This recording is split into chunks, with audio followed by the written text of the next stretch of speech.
I'm with the world famous Andy White of Easy Vista. How are you doing at the conference? Nice to see you here. Yeah, good to be here, Barclay. It's always good to be at the big pink event.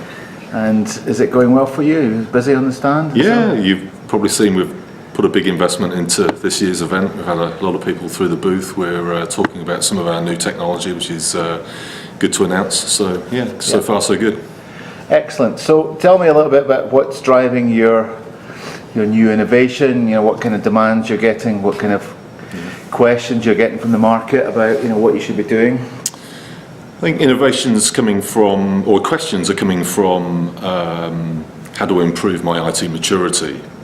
That's quite an interesting one for vendors, because vendors typically like to talk about all of the new and really attractive, complex stuff. But in reality, there's a bit of a sense check. Well, this is where we are. How do we get from where we are to where we need to be? So we're putting a lot of thought into how we get sort of stage 1, stage 1.5 maturity up to stage 2, 2.5, get out of that reactive mode, get into more proactive IT management.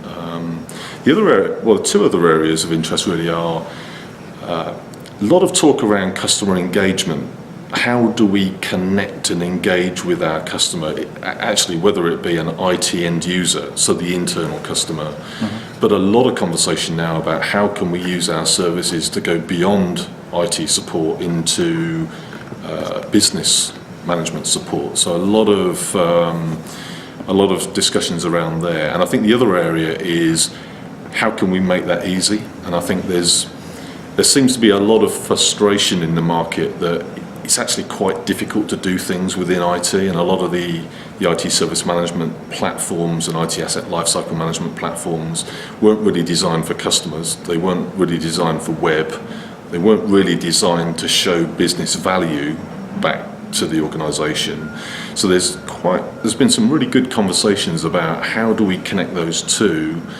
And how do we manage this problem of, at the moment, we're in this hardwired environment. So they can do it, they can build a customer front end, and they can link that front end through their workflow to all of the data sources that they now have to touch. And that used to be Active Directory, email, and a few databases, and now they're talking about, well, our clients are using Twitter and Facebook and social media, and we have to touch Salesforce, and we've got an ERP platform. So that's kind of the challenge that they're having to think about. Okay, and what sort of, because there's a couple of things in there about kind of a little bit of back to basics, a little bit of the new world that we're living in, and the kind of dichotomy of two ends of the spectrum there. The spectrum, and are you getting? I do hear a lot about can we do it easy and fast and simple rather than complex? But you just described something that is actually quite complex. So how do you marry those things together? What's required is a new way of thinking in ITSM platforms. Today they are complex because they weren't built for today, they were built for yesterday. So to make it easy, you need a new platform. So you need a platform that allows you to drag in content that you want, allow you to design it so that it's rendered in the way that the end user wants it easily, and almost build it into an app rather than a service that's buried somewhere at https://192. Don't take customers to a closed proprietary ITSM tool interface. Take them to something that they're now used to, and that's not an ITSM location. It's something that could be placed in SharePoint or an intranet or a website as a self-contained app.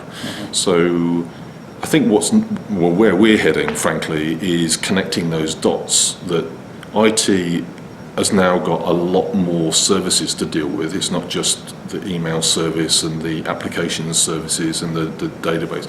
They're now spinning things up in AWS. They're running storage devices. They're running their ERP platforms in the cloud. They use Salesforce.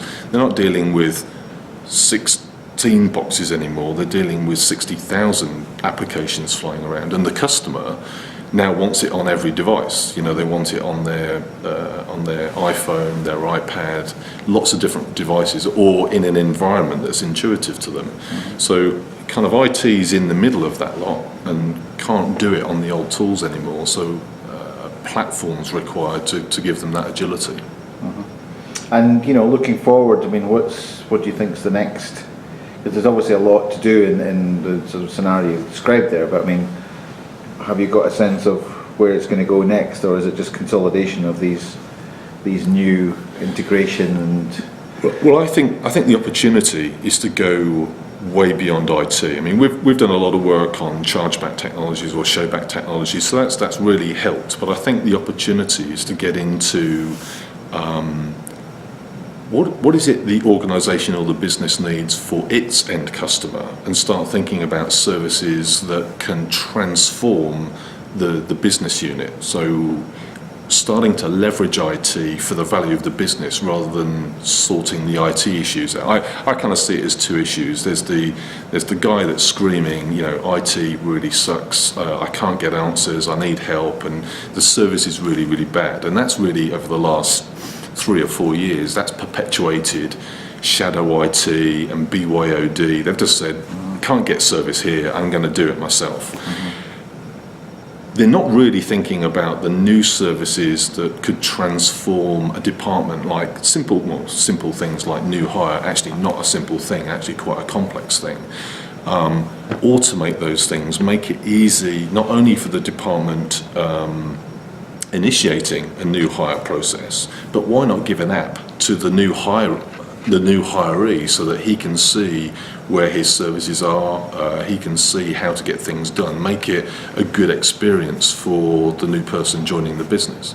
So I think we're going to see a lot of IT involvement in extending beyond IT into non-IT, and making it easy for IT to spin up these services really quickly. One of the things I've been talking about today is when IT just hears the just word, Barclay, can you just build me a new service to do X? As soon as IT hears that just word, they start thinking about, okay, I've got to connect my Active Directory into this and build a new UI, and it just never happens. Whereas if you had a platform that allowed them to just literally drag new services in, we're messing around with a lot of new technology from Google Polymer, for example, that allows us to bring in widgets and build dashboards and build service catalogs really easily, and that's one of the things we've been showing here today at Pink 14. All right. Well, hopefully we'll see you back here again, and we can discuss these things further and see how it's all progressed. But for now, Andy, thank you very much. Thanks a lot, Barclay. Cheers.